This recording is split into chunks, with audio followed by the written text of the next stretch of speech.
United Committee Manipur UCM office at Imphal Path was targeted by unknown miscreants last night around 7:30 p.m. The attackers hurled a bomb at the office and fired several rounds, causing significant damage to the building.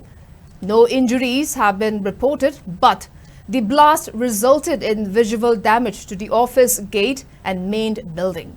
The attack comes just months after a similar incident on February 24th, when the UCM office was set on fire, destroying important documents.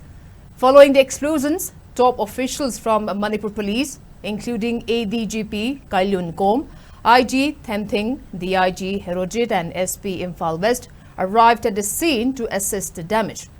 Forensic experts were also brought in to investigate the attack last night. The motive behind the attack still remains unclear.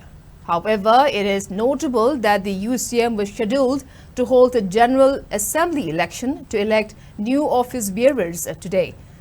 Due to the damage caused by the blast last night, the General Assembly election was relocated to Hotel Imphal North AOC, where new office bearers were successfully elected.